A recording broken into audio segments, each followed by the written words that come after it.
Sing pertama mau apa ya? Soal perbedaan Bhinneka Tunggal Ika. Oh, yang gini-gini tadi ya. Eman. Gini Mas, saya jawab singkat. Anda harus berpikirnya gini, sebab dan akibat. Sekarang perbedaan itu menjadi masalah, itu sebab apa akibat? Ya. Kalau Anda tidak belajar sebab akibat, Anda tidak akan paham sejarah. Karena metodologi memahami kehidupan dan sejarah itu Anda mengetahui mana sebab, mana akibat. Meskipun akibat akan menjadi sebab yang baru bagi akibat berikutnya. Tapi dialektika dan dinamika sebab akibat ini harus menjadi cara pandang utama, kaifiyah atau metodologi.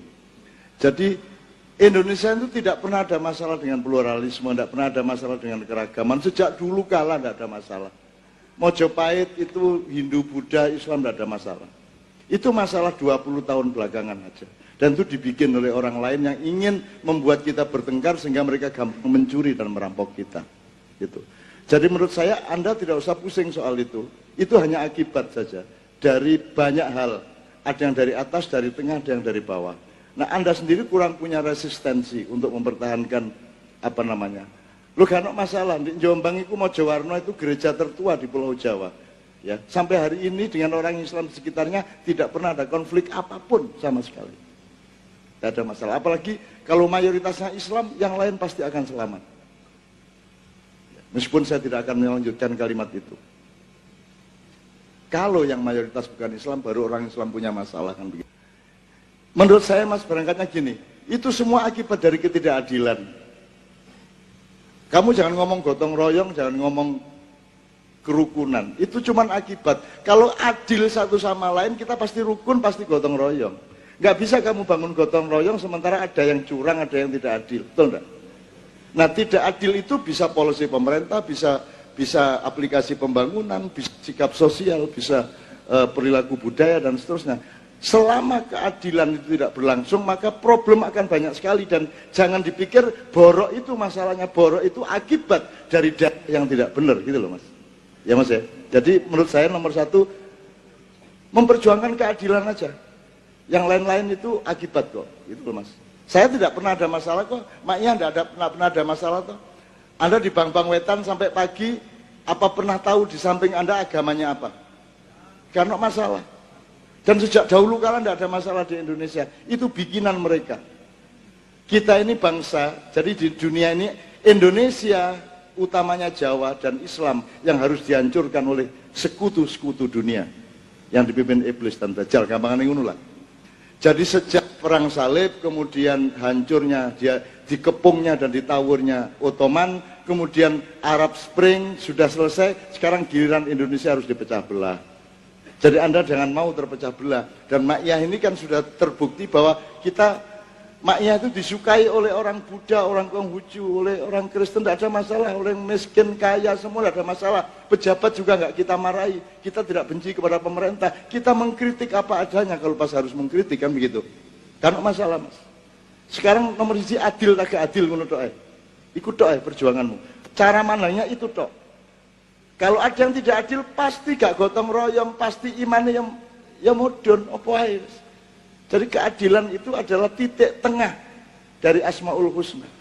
Keadilan itu titik tengah dari semua persoalan. Adil itu kalau diaplikasikan gini, guys, kayak sinau ya, didik ya. Adil itu nek sol ya sol, nek sole rodok munggah didik pales. Jadi keadil. Jadi dalam musik yang di dalam kesenian adil itu namanya pas.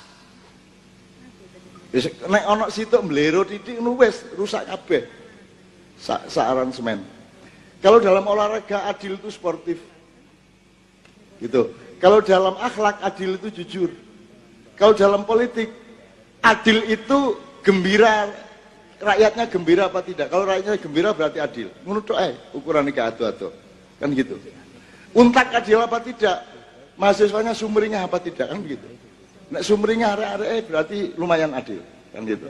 Apalagi di bidang apa saja? Apa di bidang apa saja? Hukum itu alat. Dia itu produk dari keadilan, bukan hukum itu subjek. Hukum itu cuman alat. Gitu loh. Makanya perangkat hukumnya cuman alat. Yang subjeknya adalah keadilan, subjek nilainya ya. bukan subjek fisiknya. Subjek fisiknya adalah ahli hukum dan perangkat hukum, tapi subjek substansi dan nilainya adalah keadilan. Jadi salah kalau kamu ngomong supremasi hukum, salah, salah. Supremasi keadilan. Sebab hukum tidak bisa menyelesaikan masalah, dia hanya bisa menyelesaikan masalah di tataran tertentu, maka dia harus terus-menerus mengacu kepada keadilan. Banyak sekali pengadilan-pengadilan terakhir ini yang mengacu kepada keadilan. Misalnya gini, nek secara hukum mbok iki nyolong apa kudu dihukum petang tahun, didenda sekian juta. Hakimnya tidak bisa apa-apa karena memang hukumnya seperti itu. Maka hakimnya mengambil inisiatif budaya dan kemanusiaan. Ngene, ayo urunan saiki rek cek mbok iki iso bayar.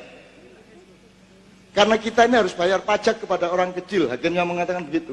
Jadi itu Hakim itu datang jangan dengan pasal. Hakim itu datang duduk dengan rasa keadilan dan ilmu keadilan. Maka dia bisa menciptakan pasal-pasal baru di setiap kasus yang berbeda. Jadi sekali lagi supremasi hukum itu salah, yang benar supremasi keadilan. Itu ya. Hukum itu tidak ngerti apa sebabnya orang mencuri. Ngertinya orang mencuri. Dia tidak peduli sebabnya apa kok mencuri. Gitu loh, Rek. Kalau akhlak lebih tinggi. Dia cari kenapa kok dia sampai mencuri. Mari kita tolong supaya dia tidak mencuri lagi. Kan begitu, itu akhlak. Kalau hukum tidak peduli. Pokoknya kon nyolong tak hukum saya ini. Karena hukum itu sangat rendah derajat.